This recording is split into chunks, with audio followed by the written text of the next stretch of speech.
नए साल की शुरुआत होते ही सीनियर सिटीजन्स के फेवर में एक बहुत ही बड़ी जजमेंट आ गई है, जो कि सीनियर सिटीजन्स के लिए बहुत ही बड़ी खुशखबरी है। हालांकि सीनियर सिटीजन्स के फेवर में नए नए कानून जो हैं वो आते रहते हैं, जो कि सीनियर सिटीजन्स को प्रोटेक्ट करते हैं और साथ में जो उनकी संपत्ति है उसको प्रोटेक्ट करते हैं। और आज के ज़माने के हिसाब से सीनियर सिटीजन्स की संपत्ति की तरफ सबका ध्यान रहता है, इसलिए सीनियर सिटीजन्स की संपत्ति को प्रोटेक्ट करना बहुत ही जरूरी है। और इसके रिगार्डिंग ही हाल फिलहाल में एक लेटेस्ट कानून आ गया है। सो फ्रेंड्स, जानेंगे आज की इस वीडियो में क्या है वो लेटेस्ट कानून जो कि सीनियर सिटीजन्स के फेवर में आया है। सो फ्रेंड्स, मैं हूं एडवोकेट मोहित और आप देख रहे हैं हमारा चैनल लीगल अटैक। अगर आपने ये चैनल अब तक सब्सक्राइब नहीं किया तो चैनल को सब्सक्राइब कर लीजिए, क्योंकि लॉ से रिलेटेड बहुत ही बढ़िया कंटेंट इस चैनल पे आने वाला है। सो फ्रेंड्स, बिना किसी देरी के चलिए वीडियो शुरू करते हैं।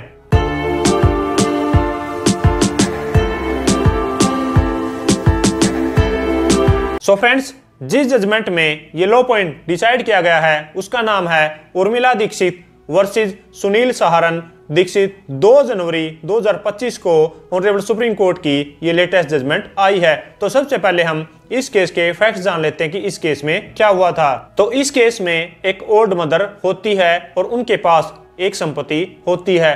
तो उन्होंने जो है वो 7 सितंबर 2019 को एक गिफ्ट डीड बनाई अपने बेटे के फेवर में, और उस गिफ्ट डीड में उन्होंने ये कंडीशन मेंशन की, अगर इस संपत्ति के ट्रांसफर होने के बाद मेरा बेटा मेरी तरफ कोई भी ध्यान नहीं देता है, मेरे को जो है मेंटेन नहीं करता है और जो भी जरूरतमंद की चीज़ें हैं वो मेरे को प्रोवाइड नहीं करता है, तो उस सिचुएशन में ये जो संपत्ति है वो मैं वापस ले सकती हूँ। तो यहाँ पर ये जो गिफ्ट डीड एग्जीक्यूट की गई थी वो की थी 7 सितंबर 2019 को, और इसको जब रजिस्टर कराया गया था वो कराया गया था 9 सितंबर 2019 को। और इसके साथ साथ मैं आप लोगों को ये भी बता दूं कि बेटे ने जब इस संपत्ति को लिया, जब ये गिफ्ट डीड एग्जीक्यूट की गई, तो उसी दिन जो है एक प्रोमिसरी नोट अपनी मदर के फेवर में ये दिया कि मैं जो है इस प्रोमिसरी नोट पर ये मेंशन करता हूं कि मैं अपनी माता का जो है जब तक इनका देहांत नहीं हो जाता उससे पहले इनकी हर बात को मानूंगा और इनकी तरफ ध्यान दूंगा और इनको जो है वो मेंटेन करके रखूंगा और इनको कोई भी परेशानी नहीं होने दूंगा।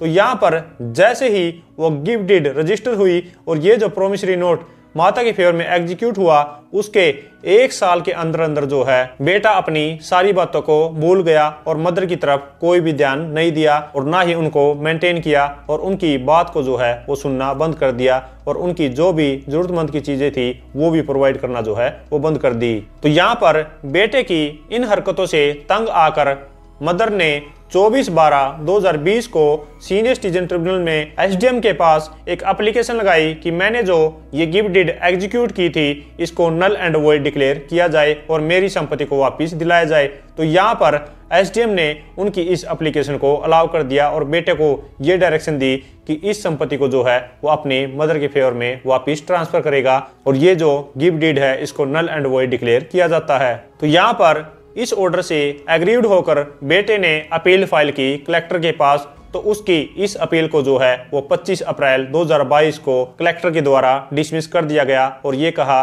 कि एसडीएम ने जो ऑर्डर पास किया है वो बिल्कुल ही ठीक पास किया है। तो अब यहाँ पर कलेक्टर के ऑर्डर से भी एग्रीड होकर बेटे ने ऑनरेबल हाई कोर्ट में अपील डाली कि मेरे फेवर में जो ये प्रॉपर्टी की गई है वो बिल्कुल ही ठीक की गई है, तो यहाँ पर गिफ्ट डीड जो है उसको कैंसिल ना किया जाए। तो यहाँ पर ये जो उसका केस लगा था वो लगा था सिंगल जज के पास, तो यहाँ पर भी उसकी इस अपील को जो है वो डिसमिस कर दिया गया। तो इसके बाद भी बेटे ने इस ऑर्डर से एग्रीड होकर दोबारा से अपील फाइल की, इंट्रा कोर्ट अपील फाइल की डिवीजन बेंच के पास कि ये जो प्रॉपर्टी मेरे पास है उसको मेरे पास ही रहने दिया जाए और गिफ्ट डीड को जो है वो नल एंड वॉइड डिक्लेयर नहीं किया जा सकता।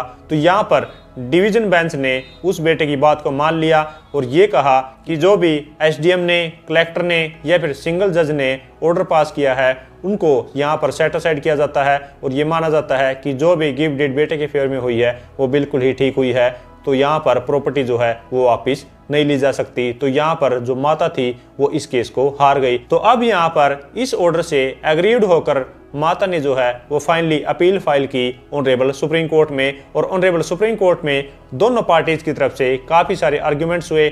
मदर की तरफ से ये आर्ग्यूमेंट्स थे कि मैंने ये गिफ्ट डीड जो है वो इनके नाम पर इसलिए ट्रांसफर की थी कि ये मेरा ध्यान रखेगा और मेरे को मेंटेन करके रखेगा, लेकिन जैसे ये गिफ्ट डीड मैंने इनके नाम पर की है तो यहाँ पर ये 1 साल के अंदर अंदर अपनी जो ड्यूटी है, अपनी जो बात है उसको भूल गया है, तो मेरी इस संपत्ति को जो है वो वापस दिलाया जाए। और साथ में इसने जो है वो मेरे फेवर में एक प्रोमिसरी नोट भी दिया हुआ है जो कि ऑलरेडी फाइल में लगा हुआ है, तो मेरी प्रॉपर्टी को जो है वो वापस दिलाया जाए और जो भी डिवीजन बेंच ने ऑर्डर पास किया है उसको यहाँ पर सेट असाइड किया जाए। और बेटे का ये कहना था कि जो भी मेरे फेवर में गिफ्ट डीड हुई है वो बिल्कुल ही ठीक हुई है, उसमें कोई भी स्पेसिफिक कंडीशन वापस लेने की नहीं है। और जो ये प्रोमिसरी नोट की बात कर रहे हैं वो एक जाली प्रोमिसरी नोट है जो कि मैंने एग्जीक्यूट नहीं किया है। तो यहाँ पर जो भी डिवीजन बेंच ने ऑर्डर पास किया है वो बिल्कुल ठीक पास किया है और इस संपत्ति को जो है वो मेरे पास ही रहने दिया जाए। तो यहाँ पर दोनों पार्टीज के आर्ग्यूमेंट सुनने के बाद ऑनरेबल सुप्रीम कोर्ट ने ये फाइंडिंग दी कि यहाँ पर फाइल में 2 डॉक्यूमेंट्स जो हैं वो लगे हुए हैं। एक तो है गिफ्ट डीड जिसमें स्पेसिफिकली ये कंडीशन मेंशन की है कि बेटा अगर उनकी तरफ जो है ध्यान नहीं देता, उनकी ज़रूरतमंद की जो भी चीज़ें उनको प्रोवाइड नहीं करता या फिर उनको किसी भी तरीके से मेंटेन नहीं करता, तो ये जो संपत्ति है उसको वो वापस ले सकते हैं। और साथ में ही बेटे ने एक प्रोमिसरी नोट भी एग्जीक्यूट करके दिया है, वो भी ऑलरेडी फाइल में लगा हुआ है। तो यहाँ पर 2 डॉक्यूमेंट हैं जो कि मदर के फेवर में हैं और दोनों के दोनों डॉक्यूमेंट्स जो हैं वो प्रॉपरली साइंड है। तो यहाँ पर ये साबित होता है कि बेटे ने अपनी मदर को मेंटेन नहीं किया है। तो यहाँ पर जो भी डिवीजन बेंच ने ऑर्डर पास किया था उसको यहाँ पर सेट असाइड किया जाता है और ये ऑर्डर किया जाता है कि बेटा इस संपत्ति को जो है वो अपनी मदर को वापस लौटाएगा। और साथ में ही ये कहा कि जो भी गिफ्ट डीड मदर के द्वारा एग्जीक्यूट की गई थी उसको यहाँ पर नल एंड वॉइड डिक्लेयर किया जाता है। तो फ्रेंड्स, आशा करता हूँ कि आप लोगों को भी समझ आ गया होगा कि गिफ्ट डीड में या फिर ट्रांसफर डीड में कोई भी अगर कंडीशन जो है वो मेंशन कर दी जाती है तो उसकी कितनी पावर है। तो मैं भी आपको यही एडवाइस करूंगा कि जब भी आप कोई भी संपत्ति अपने रिश्तेदार को, बेटे को या फिर बेटी को अगर ट्रांसफर करते हैं ट्रांसफर डीड के थ्रू या फिर गिफ्ट डीड के थ्रू, तो उसमें ये जो कंडीशन है वो जरूर मेंशन करें कि अगर कल को ये मेरी देखभाल नहीं करते तो इस संपत्ति को मैं वापस ले सकता हूं, जिससे कि अगर फ्यूचर में कोई भी दिक्कत आती है तो आप उस संपत्ति को वापस पा सकते हैं, उसमें कोई भी दिक्कत नहीं होगी। तो ये जो जजमेंट है वो सीनियर सिटीजन्स के लिए एक बहुत ही बड़ी खुशखबरी है। सो फ्रेंड्स, आशा करता हूं कि आप लोगों को इस वीडियो से, इस जजमेंट से कुछ ना कुछ सीखने को मिला होगा। और अगर ये वीडियो आपको अच्छी लगी है तो लाइक कीजिए, शेयर कीजिए। और अगर आप कोई भी सीनियर सिटीजन्स के रिगार्डिंग लेटेस्ट जजमेंट के बारे में जानना चाहते हैं या फिर जो भी लेटेस्ट लीगल अपडेट आती है उसके बारे में जानना चाहते हैं तो दिए गए नंबर पर मैसेज करके व्हाट्सएप ग्रुप को ज्वाइन कर सकते हैं। सो फ्रेंड्स, इस वीडियो में इतना ही। मिलते हैं नई वीडियो में नए किसी लीगल टॉपिक के साथ। तब तक के लिए thank you so much. Bye bye.